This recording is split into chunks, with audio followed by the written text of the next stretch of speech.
When I was a kid, I had this friend, and he was fanatical about trains. He had all kinds of books on them. He had books, funny enough, like this: Diesels and Electrics in Action, Salute to the Southern, and of course what any self-respecting train buff would have, the Loco Spotters Annual 1971. And the fascinating thing was that he knew all of the locomotives in this book. I mean, he knew this was a Deltic and this was a Peak class and that was a 37. He knew them all. Now my book was this one, Bristows' Book of Sailing Cruisers 1973. It was my absolute Bible. It was a list basically of pretty much all of the boats that were in production at that time. Specs, prices, reviews, sail plans. It was fascinating. I spent hours, if not days or weeks, reading this book. And I still do. I still have it. So armed with my trusty Bristows guide, just in case we need to positively identify something, I decided to go off for a little stroll. Now you might have expected me to start this in the River Ramble. After all, it's one of the most densely populated rivers in the UK for yachts anyway. But I didn't. I came up Southampton Water, I took the right-hand fork into the River Itchen, I carried on up the top, and I'm here at Shamrock Key in the heart of the city. So I've come to see the man who runs the show. But Shamrock Key is an inner city marina. We're up the River Itchen, just 15 minutes from Ocean Village. So the history and the name really stems from when Camper and Nicholson had the site, and they built Shamrock 5, the first of the J-class wooden structures, and there's a bit of competition as to whether she was her keel was done here, her topsides, or the fit out was done here, but we like to think that she was built here and then transported down to Gosport, and they finished her off down there. So hence Shamrock Key, and the building that's behind us, Endeavour Building, that was the original winch houses. So the land that we're sitting on now, this was all a long slipway. At low water you can still see part of the slipway towards the top end of the yard, and this has all been reclaimed, and the site has been developed into the modern day marina that we've got today. Now, as well as coming to Shamrock Key to see what's around, I've invited a special guest, Mike Golding. You might have heard of him. He set a few records in his time, and I'm hoping he's a boat spotter as well. Hi. All right, Mike, how you doing? doing? Yeah. We're going to do that? I guess we can. Now, I'm taking it you are a boat spotter. Of course, yeah. Excellent. Who isn't? I mean, I've been going around marinas all my life. And, have you? Yeah. And I'm a big fan. When did you first come down to Southampton? When was this sort of part of your scene? Well, I was always back and forward to the area, but really I came down with the challenge, with the original challenge race, the British Steel Challenge, in 1992, 93. Now, what I suggest we do is let's have a little look around the yard first and just see what we can find. Okay, let's do that. Let's have a little wander. Now look, we've only walked a few metres and we've already discovered, we've known each other quite a long time, haven't we? Yeah, of course. We've just realised that we've grown up in the same area when we were kids. Yeah, I can't believe that. Went to the same nightclubs. Exactly. Probably in the same fights. Probably. Mike, I mean, here's an absolute classic, isn't it? This one, built just down the road. Yep, Rival 41. And you know, this was a huge boat back in the day, and quite a performant one because it had a fin keel. So these were seen quite often on the big offshore races. I mean, 83, I remember one of these doing very well in the Zorzenbach race, which was one of it was my first offshore ocean type event. Yeah, so here's another one. I mean, this is a slightly smaller one, isn't it? It's a 36, I think. It's out of the same template, isn't it? Good boat, good safe boat, but it does tell you how much the game has shifted. Yeah, you know? Definitely. Well, let's see what else we can find. What's down the end, down here? Oh, Spartan Stevens. Yeah. Now there we're talking. Exactly. And that's a good nick. Isn't it? Spartan Stevens 34, a really, really popular boat. And yeah, it's been really refurbished. Yeah, it has. I remember watching Edward Heath and the Morning Clouds, and of course this was his first Morning Cloud. And you look at a boat like that, and he won the Sydney Hobart in this boat, well not this particular one, but in the SNS 34 in 1969. And you look at that and think, it's quite small for the Sydney Hobart. Small. Yeah, it's small. And low freeboard as well, pretty wet. Yeah. Now this is the another classic. Needs a bit of a clean, but nonetheless, Contessa 32. I mean, that's a absolute classic, isn't it? Built down the road, down at Lymington. Yeah. That would polish up. Well, they fetched a fortune. Yeah. I don't know. You're good. So what does Bristows say? It says it's a new, up-to-date cruiser, modern, without being extreme. She's remarkably safe and easy to handle, and has spacious accommodation for 6 people. I'd agree with most of that, apart from the spacious accommodation. Yes. Because by today's standards, that's not the case. I can't get away from the price. I'm sorry. Oh yeah, £7,000 including the engine. Oh good. Now here's another one for a local boat, isn't it? A westerly. I mean it's unmistakable, isn't it? Any idea what kind of westerly that is? I'm not sure, but I mean the Westerly is very similar to the Macwester, which we had as a family. It's very similar. It's very similar style of boat. No, but this is bigger, so this has to be a 35. Or? I'm going to look it up, because it's bound to be in here, because in Bristow's Book of Sailing Cruises, for some reason they absolutely loved Westerlies, which were built up Westerly were very prolific. Many people, including myself, had good times on Westerlies. There's loads of them here. Westerly Centaur, Chieftain, these Jouster, are all the big ones. Longbow, this is what it is. I'm sure it is. Because, because it's these 2 little port light windows here. Okay. Give it away, and it's 31 foot. Right. I think that's right, because we got a Pageant which was 23 foot. It's not one of those. I mean, looking at all these older boats, I'm always constantly surprised by boats that I perceived as being big are so small now. Okay, very good how much condition. do you think this cost? Well, I'm basing it on the other boat. 1973. Okay, 1973. Including engine. 5,500. Oh, you're not bad. 6.5. Oh, okay. Well, here's another classic blue water cruiser, isn't it? And Nick 32. You can't really get much more classic blue water cruiser, can you? No. Here's a testing question for a bonus point. Do you know which model this is? Oh my God. Ah, you see. No. Is the answer.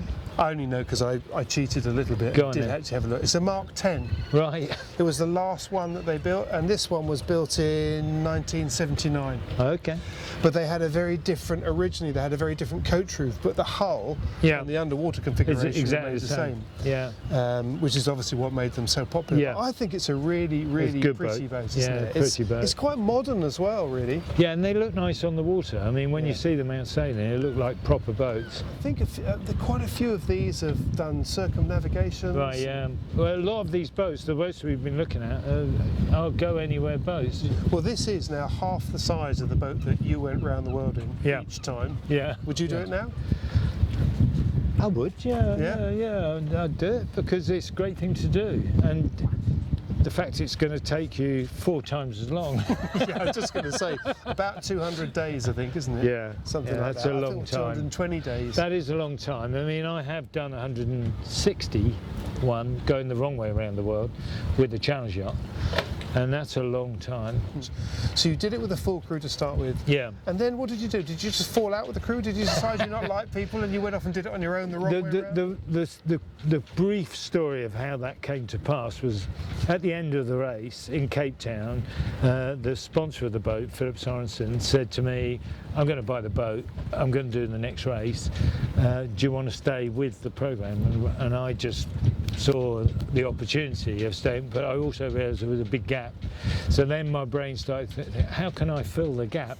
And then I thought, well, I could try for Chase Record. And the reason why it was doable was because when you train a crew, an amateur crew like that, you learn the boat better than you could ever learn a boat. So you knew where everything was, you knew every sequence to every manoeuvre, because when you're teaching sequences, you, then you, and it's all in sequence. So I imagined the whole process of sailing the boat on my own, and in fact the truth is I I hadn't actually ever been on my own before I left here.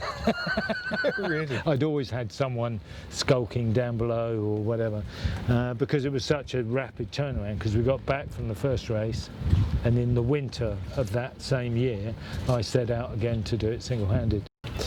You know, what comes across so strongly, just looking at the boats we've looked at, is how strong the British boat building industry was back in those days, and it was all around here, wasn't it? It's incredible. Anyway, let's head over to Saxon Wharf, just on the other side, because I think that paints a rather different picture. Okay. It's a very different yard, and I've come to meet Scott Farquharson here, who is the marine manager of here, and indeed Ocean Village as well, aren't you? That's correct, yes. This Saxon Wharf, it's very different to Shamrock Key, isn't it? It is. It's quite industrial. We lift a lot of boats. We have a 200-ton hoist, and we also do the leisure industry as well with the dry stack offering. So we can do a little bit of everything. And you've got a lot. I see you've got fishing boats, you've got ferries, you've got all kinds of sort of commercial. It's always exciting. vessels. Yes. It's never boring. Sometimes we'll have large pleasure craft that are 30, 40 metres for taking big parties out. Sometimes it's the Silk Buster, sometimes it's a fishing boat. It's quite interesting. And there are some big names here as well, aren't there? I noticed there's Oyster over in the corner. Yep. Oyster, Princess, Chris Craft, and then various and sundry support industries around it. We have a rig shop here, Riggit. We have all kinds of... Ocean safety. Ocean safety. A lot of people... Let us not forget ocean safety, yes. Yeah. So it's quite an offering that we have. Yeah, it's a proper commercial place. Yeah, as you can tell from the surroundings, this really is very commercial. But I suspect for a boat spotter like myself, there's probably still quite a bit to have a look at in the nooks and crannies. There is a little secret in that tent that's right over your shoulder. Now I want to go and have a look at that. Tell us a bit about that. What's going on there? Well, that's Shamrock 5, and she's having a bit of a refit. She's a J-class boat, as you probably know and everybody will know, and she's rather beautiful, but she's in bits at the moment. Can we go and have a little look inside? Shall we? Excellent.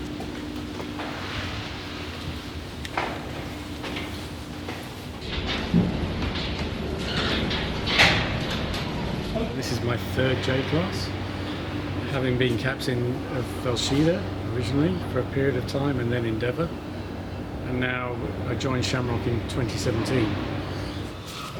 So just to explain the work that's going on at the moment, so we've got to take all the cotton out of these seams, which means all that has to be raked out, and then we've got new cotton that has to go in, and that gets spun up into maybe 3 or 4 different thicknesses. So that has to be hammered in all the way along, very traditional. So that's got to go in every single seam, be hammered in, and then on top of that, the teak spline then gets hammered on top of it. Like a wedge? Yeah. Wedged in and essentially glued as well. Yeah, okay. But it's all got to be hammered in by hand. Was she leaking before? Is that why it was taken out originally? Or? She was leaking. Okay. Yeah, we had a number of leaks. But you've only gone down to the water line, you've not gone below it? No, she's actually been very below the Dry, water line. okay. She's in very good condition. Okay. Yeah. So it's really, I think what's happened, one of the challenges of a dark painted wooden boat, hot climate down in the Mediterranean, she suffers a lot of expansion and contraction. Yeah. And one of the unique problems of this boat is you've got a steel framed boat with wooden planks. Yeah. So you've got steel which is expanding. Yeah. And the wood that's contracting. Yeah. And as she sits in the sun each day, again with a dark painted hull, everything's fighting each other.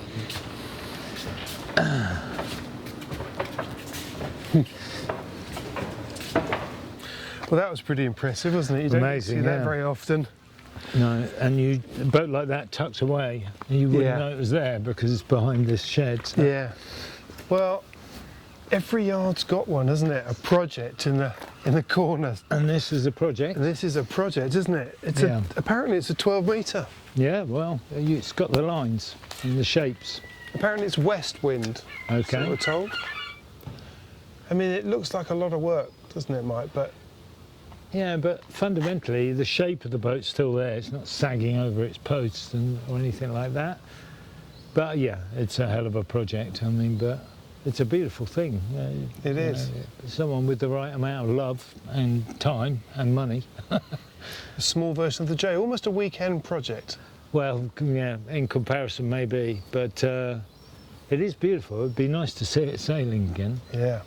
Well, I'm not sure I'm even going to bother looking up West Wind. I don't think it's going to be in Bristows Book of Sailing Cruises, really. It doesn't quite qualify. But I think we've sort of done it justice a bit. Thank you very much for joining me, Mike. It's been my pleasure. It's been my pleasure. I've thoroughly enjoyed it. And yeah, good to know that we actually came from the same neck of the woods originally. Who would have thought that? There we go. There's lots of yarning to go on about what happened back in the day. Anyway, well, it's been good fun to do, and it has just proved once and for all that I wasn't a train spotter after all.